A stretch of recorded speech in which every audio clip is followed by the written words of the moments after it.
दोस्तों, हर हर महादेव। आज हम आपको ले चलते हैं भगवान भोलेनाथ के 12वें ज्योतिर्लिंग श्री घृष्णेश्वर ज्योतिर्लिंग मंदिर की यात्रा पर। इस मंदिर को घृष्णेश्वर के नाम से भी पुकारा जाता है। यह ज्योतिर्लिंग महाराष्ट्र के छत्रपति संभाजी नगर, जिसका पुराना नाम औरंगाबाद है, के पास बैरूल गांव में स्थित है। अगर आप घृष्णेश्वर ज्योतिर्लिंग की यात्रा करना चाहते हैं तो यह वीडियो आपके लिए काफी मददगार रहेगा।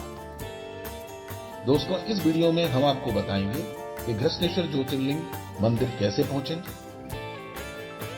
घृष्णेश्वर जी में कहां रुकें और खाने पीने की व्यवस्था क्या रहेगी, मंदिर में दर्शन और आरती का समय क्या है, साथ ही विशेष पूजा के समय स्त्री और पुरुषों को कौन कौन से वस्त्र पहनने हैं।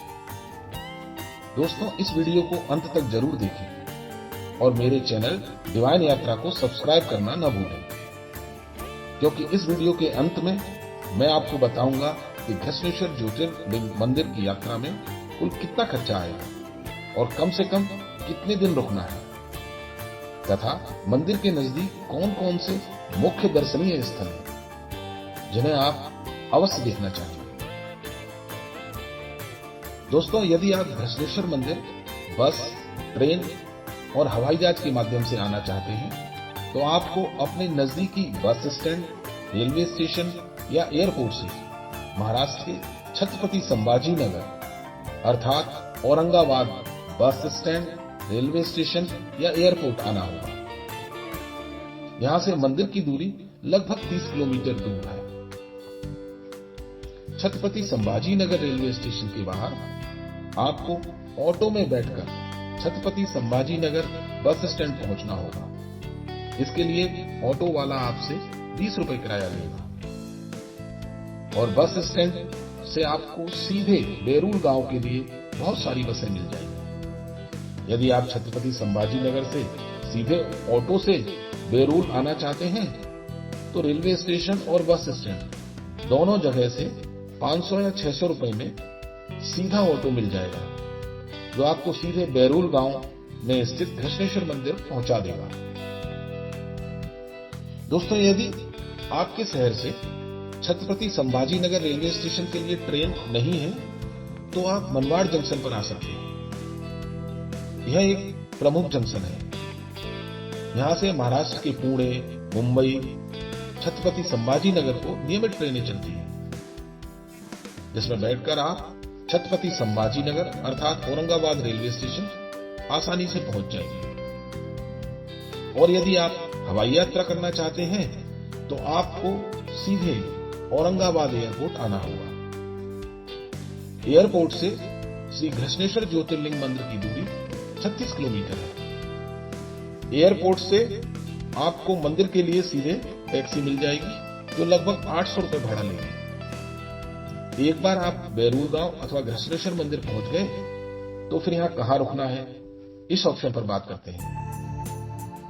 इसके लिए मंदिर के पास बहुत ही सुंदर गेस्ट हाउस, भक्त निवास, होम स्टे, होटल मिल जाएंगे।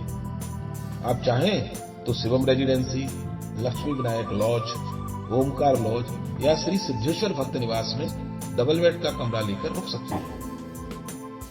यहां पर आपको double bed room non AC 800 रुपए में और एसी रूम 1200 से 1500 रुपए में आसानी से मिल जाता है। और यदि आप अपनी फैमिली के साथ आ रहे हैं और बड़ा रूम चाहिए तो आपको फैमिली रूम भी मिल जाएंगे, जिनका भाड़ा 2000 से 2500 रुपए प्रतिदिन होता है।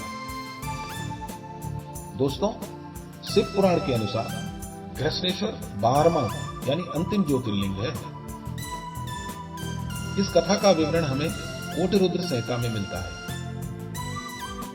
घृष्णेश्वर ज्योतिर्लिंग की कथा के अनुसार सदियों पहले देवगिरी पर्वत पर सुधर्मा नामक एक ब्राह्मण अपनी पत्नी सुधया के साथ रहा करते थे। वो प्रतिदिन अपने आराध्य श्री शिव जी की पूजा किया करते थे। वैसे दोनों पति पत्नी बहुत सुखी थे, परंतु उनके कोई संतान नहीं थी, जिसके कारण एक दिन दुखी होकर ब्राह्मण की पत्नी सुधया अपने पति से आकर बोली, अपने वंश की वृद्धि और पितृदोष से बचने के लिए आप मेरी छोटी बहन घुसमा से विवाह कर लीजिए।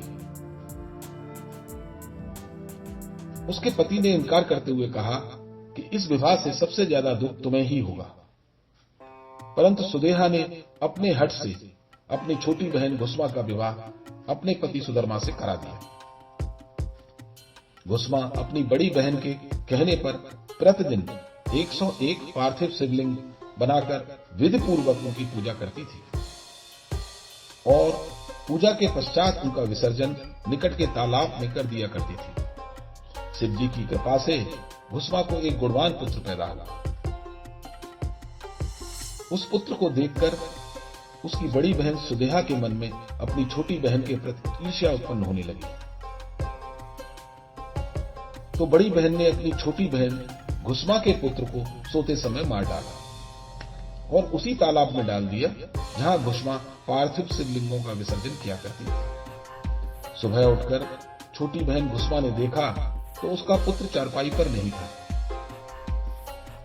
परंतु वह विचलित नहीं हुई और अपने पति सुधर्मा के साथ प्रतिदिन की तरह भगवान शिव जी के पार्थिव लिंग बनाकर उनकी पूजा करने लगी। उसने शिव जी की पूजा को नहीं छोड़ा। पूजन के पश्चात घुसमा प्रतिदिन की तरह पार्थिव लिंगों का विसर्जन करने के लिए उसी तालाब पर गई। तब उसने अपने पुत्र को वहां तालाब में खड़ा देखा। वह जानती थी कि यह सब भगवान की ही लीला है। उसे न दुख हुआ न हर्ष हुआ। तभी उसके सामने एक ज्योति से भगवान शिव प्रकट हुए और उन्होंने घुसमा को उसकी बड़ी बहन का अपराध बताया और मृत्यु दंड देने के लिए कहा, परंतु घुसमा ने अपनी बड़ी बहन को क्षमा करने के लिए कहा। इस पर भगवान शिव बहुत प्रसन्न हुए और उससे वर मांगने के लिए कहा। तब घुसमा ने कहा, यदि आप मेरी भक्ति से प्रसन्न हैं तो सदा के लिए यहीं वास करें और मेरे नाम से ही आपकी ख्याति हो। इस प्रकार भगवान शिव ज्योतिर्लिंग के रूप में वहीं पर स्थापित हो गए और घृष्णेश्वर के नाम से प्रसिद्ध हो गए। अब हम मंदिर में दर्शन की बात करते हैं। तो इस मंदिर में मोबाइल, कैमरा, इलेक्ट्रॉनिक घड़ी आदि नहीं ले जा सकते। उन्हें पास ही स्थित लॉकर रूम में जमा कराना होता है। मंदिर में पुरुषों और महिलाओं के लिए ड्रेस कोड भी लागू है। यहां पर पुरुषों को शर्ट और बनियान उतारने होते हैं। उसके बाद ही गर्भगृह में प्रवेश मिलता है। पुरुष अपने कपड़े बाहर लॉकर में जमा करा सकते हैं। महिलाएं शालीन और भारतीय पारंपरिक पोशाक जैसे साड़ी या सलवार कुर्ता पहनकर दर्शन कर सकती हैं। श्रावण महीने को छोड़कर बाकी सभी महीनों में आपको श्री घृष्णेश्वर ज्योतिर्लिंग के दर्शन आसानी से आधा से 1 घंटे में मिल जाएंगे। मंदिर में दर्शन की टाइमिंग की बात करें तो सुबह 5:30 बजे से शाम 9:30 बजे तक कर सकते हैं। मंदिर में मंगला आरती सुबह 4 बजे, जलहरी संगम सुबह 8 बजे और संध्या आरती शाम 7:30 बजे और शयन आरती रात्रि 10 बजे होती है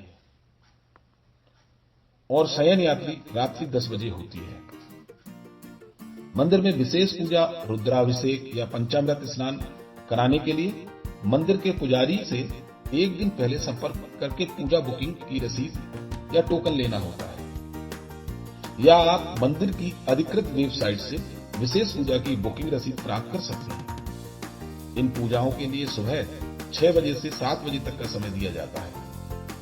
पूजा के लिए आवश्यक सामग्री जैसे दूध, दही, शहद, बेलपत्र और अन्य पवित्र वस्तुएं मंदिर में ही उपलब्ध होती है और यदि आप चाहें तो बाहर से भी ले जा सकते हैं।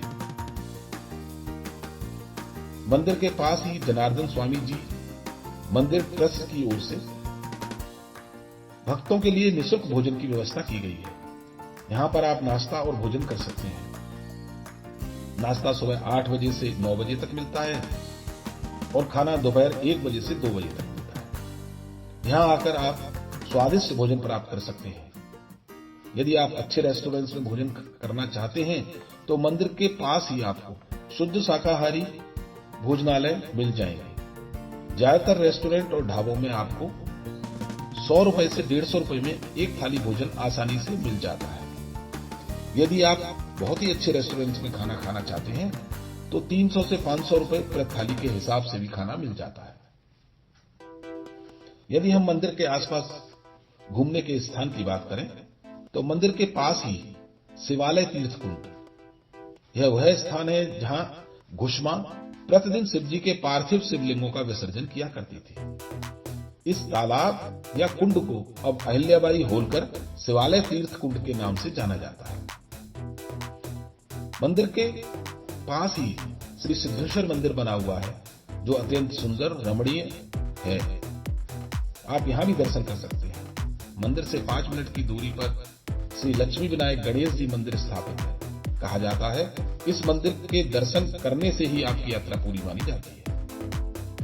दोस्तों, श्री घृष्णेश्वर मंदिर का पुनर्निर्माण 1800 ईस्वी सदी में अहिल्याबाई होलकर ने कराया था।